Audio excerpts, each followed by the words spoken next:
Aturlah waktumu untuk memulai devosi tepat waktu. Siapkan Alkitab, alat tulis dan jurnal refleksi. Carilah tempat yang tenang, dengarkanlah video devosi, dan refleksikanlah devosi yang sudah kamu dengar.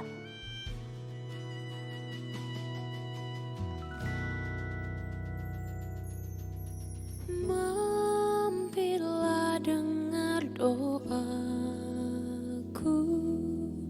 Yesus penebus.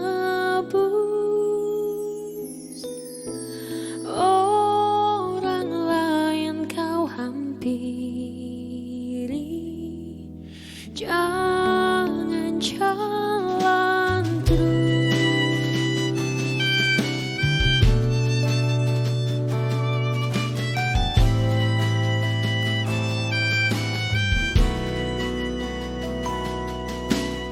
Di hadapan tata ramah, aku menyembah, tunduk dalam penyesalan. Tuhan tolonglah,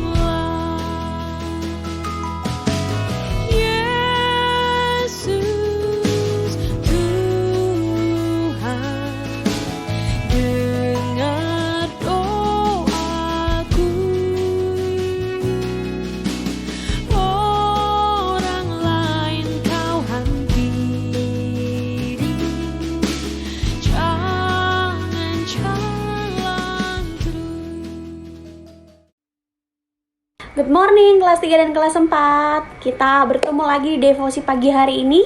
Nah, sebelum kita mulai devosi, Ibu Sonya mengajak kita untuk sama-sama berdoa. Terima kasih Tuhan, kami diberikan kesempatan untuk mendengarkan devosi pagi ini. Tuhan berkati supaya kami belajar bagaimana kami hidup dalam iman yang memuliakan Tuhan. Dalam nama Tuhan Yesus kami berdoa. Amin. Nah, anak-anak, renungan hari ini terambil dari kitab Efesus 3 ayat yang ke-20 sampai ayat yang ke-21 dengan judul Iman Makin Memuliakan Tuhan. Nah, silahkan menyimak ayat yang akan Ibu Sonya bacakan bagi anak-anak semuanya yang ada di rumah. Demikian bunyi firman Tuhan. Bagi Dialah yang dapat melakukan jauh lebih banyak daripada yang kita doakan atau pikirkan, seperti yang ternyata dari kuasa yang bekerja di dalam kita.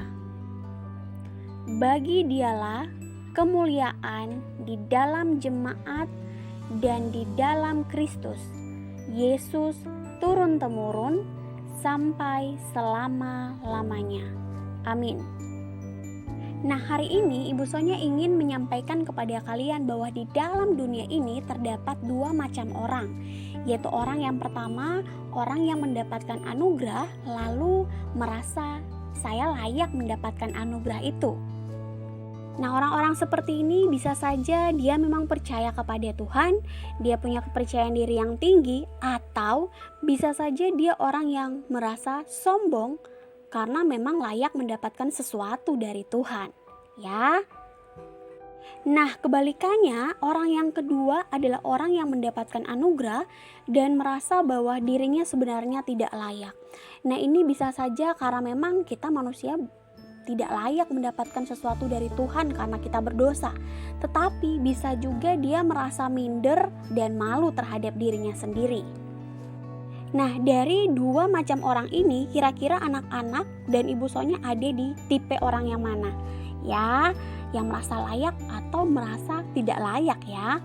Tetapi Ibu Sonya ingin sampaikan bahwa anugerah itu, anugerah iman, dan kita bisa menikmati kasih Tuhan itu bukan karena kita layak dan tidak layak atau hebat dan tidak hebat, tetapi memang karena Tuhan sendiri yang memberikan anugerah itu kepada kita. Jadi bukan karena kemauannya kita, pilihannya kita, tetapi karena Tuhan sendiri. Nah, karena kita semua ini sudah diberikan kehidupan sama Tuhan, menikmati berkat anugerah kehidupan sama Tuhan, kita lahir, kita dibesarkan, kita dijaga oleh keluarga, kita bisa sekolah, walaupun di dalam menjalani kehidupan itu banyak hal yang tidak mudah ya, ada kesulitan, ada masalah. Akan tetapi setiap hal yang terjadi baik, buruk, enak, tidak enak, bukankah itu juga anugerah kesempatan yang Tuhan kasih untuk bisa kita hidupi dalam dunia ini? Dan itu sangat luar biasa anak-anak. Apapun persoalan, apapun keadaan dalam hidup, tetap saja itu disebut sebagai anugerah dari Tuhan.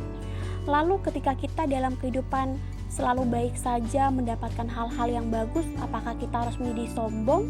Atau ketika kita dalam hidup selalu punya masalah, selalu gagal, apakah kita harus merasa sedih terus-menerus? Nah, hari ini Ibu Sonia ingin sampaikan bahwa saat kita diberikan kesempatan menikmati hidup dalam keadaan apapun ya, baik, buruk, tidak baik, baik, sedih, senang, suka, duka, saat ini harusnya tetap membuat kita terkagum-kagum kepada Tuhan. Jadi tidak hanya pada saat kita senang saja kita terkagum dan bersyukur kepada Tuhan, bahkan saat kita sedih dan kita lagi gagal, kita pun belajar untuk terkagum-kagum kepada Tuhan. Nah, dari kisah hari ini, dari kitab Efesus yang kita belajar hari ini, Ibu Sonia ingin sama-sama kita belajar, pelajari, ingat bahwa gunakanlah kehidupan kita dengan bertanggung jawab. Walaupun mungkin kita akan mendapatkan kegagalan, keberhasilan, suka duka sedih senang, tetapi kita mau terus belajar memuliakan Tuhan dalam keadaan apapun itu. Ya anak-anak ya, semoga itu bisa menjadi satu pelajaran bagi kita dengan firman yang kita dengarkan hari ini. Ibu Sonia reminder untuk tuliskan refleksimu pada jurnal devosimu hari ini. Mari kita doa penutup. Terima kasih Tuhan, kami diberikan kesempatan untuk mendengarkan devosi pagi ini. Tuhan berkati supaya kami belajar bagaimana kami hidup dalam iman yang memuliakan Tuhan. Dalam nama Tuhan Yesus kami berdoa. Amin.